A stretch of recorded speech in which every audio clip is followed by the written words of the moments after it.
پاکستان مٹنے کے لیے مارز وجود میں نہیں آیا، یہ قیامت تک قائم رہنے کے لیے مارز وجود میں آیا ہے، اور اللہ تعالیٰ نے اس ملک کی حفاظت کرنی ہے۔ اس کو مٹانے والے آپ مٹ جائیں گے۔ یہ پاکستان ایک معجزے سے مارز وجود میں آیا، معجزے سے قائم ہے، اور جس نے اس کی تقدیر سے کھیلنے کی کوشش کی وہ خود مٹا دیا جائے گا، اس کا نام و نشان مٹ جائے گا۔ اور آپ ماضی بھی جانتے ہیں اور مستقبل میں بھی آپ دیکھیں گے کہ جس نے بھی اس ملک کو جو ہے وہ دیدہ اور نادیدہ جس طرح سے بھی نقصان پہنچانے کی کوشش کی وہ مٹا دیا جائے گا، برباد کر دیا جائے گا، اور یہ وطن، یہ پاکستان، یہ ملک قیامت تک مارز وجود میں رہے گا۔ اللہ تعالیٰ نے ہمیں جو میزائل سسٹم دیا ہے، حضور علیہ السلام نے فرمایا تھا کہ جو ہے وہ تمہاری طاقت تیروں سے ہے، اور اس دور کے سب سے بڑے تیر جو ہیں وہ میزائل ہیں۔ اللہ نے پاکستان کو جو میزائل سسٹم دیا ہوا ہے، اللہ بھلا کرے ڈاکٹر قدیر کا، اللہ بھلا کرے ڈاکٹر سمر مبارک اور ان لوگوں کا جنہوں نے پاکستان کو مضبوط کیا۔ ان حالات کے اندر یہ کیوں پاکستان کے اوپر حملہ نہیں کرتے ہیں؟ پاکستان کا جو میزائل سسٹم ہے اللہ کے فضل پہ دنیا کا سب سے فاسٹ سسٹم ہے،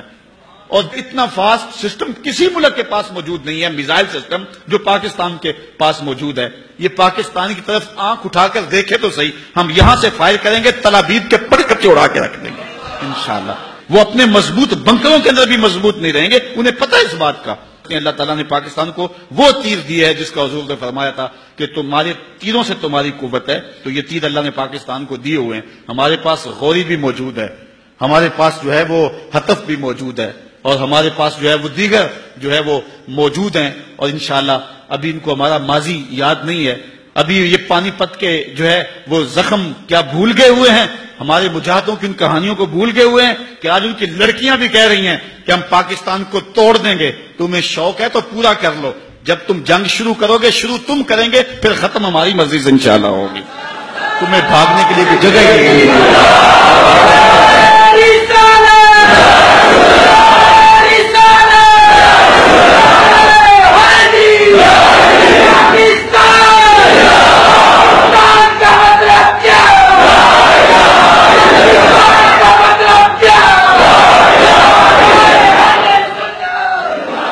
پاکستان اللہ کی نشانیوں میں سے ایک نشانی ہے۔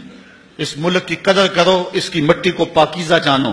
اور اس ملک کے ساتھ جو ہے خیانت کا ارتکاب نہ کرنا، اور جو شخص اس ملک کے ساتھ خیانت کرے گا برباد کر دیا جائے گا۔ اللہ تعالیٰ جل شانہ میرے وطن کی حفاظت فرمائے،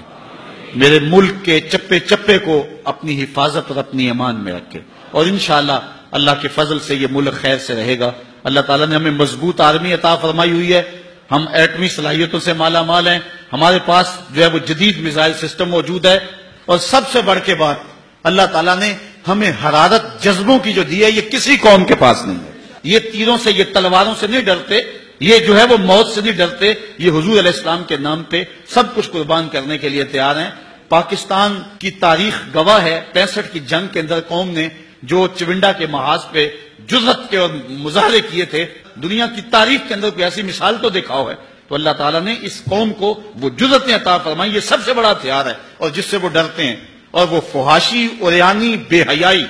اور مختلف ذرائع کے ساتھ ہم سے وہ جذبہ چھیننا چاہتے ہیں۔ دشمن کے اس وار کو خاص طور پہ سمجھیں، اپنی نسلوں کی حفاظت کریں،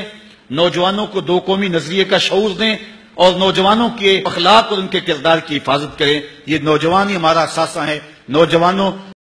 کرتا ہوں اور تمہیں کہتا ہوں، اس وطن کی باغ ڈور تم نے سنبھالنی ہے۔ اپنی نظروں کی پاکیزگی کا خیال کرو، اپنی سوچوں کو پر نور کرو، اور اپنی زندگی کو جو ہے وہ روشن کر لو، اچھی تعلیم حاصل کرو، اپنے کردار کو خوبصورت کرو۔ کل انشاءاللہ تمہارے کندھوں پر ہی اس ملک کا بوجھ آنا ہے، اور ہر فرد ہے ملت کے مقدر کا ستارہ، اس لیے پوری قوت کے ساتھ تیاری کرو۔ اللہ تعالیٰ جل شانہ نے اس ملک سے نہ صرف اس ملک کے لیے حالات بہتر ہونے ہیں، بلکہ اس ملک نے پورے عالم اسلام کی قیادت کرنی ہے۔ یعنی صرف آج تو ہمیں اس ملک کے لیے کوئی لیڈر نہیں مل رہا، ایک وقت آنا ہے جس کی نشاندہی کی گئی ہے، اس ملک سے جو لیڈر اٹھے گا وہ صرف پاکستان کی نہیں، پوری دنیا کی عالمی قیادت جو ہے وہ یہ ملک کرے گا۔ دنیا کے اوپر اگر نام رہے گا تو میرے محمد عربی کا رہے گا۔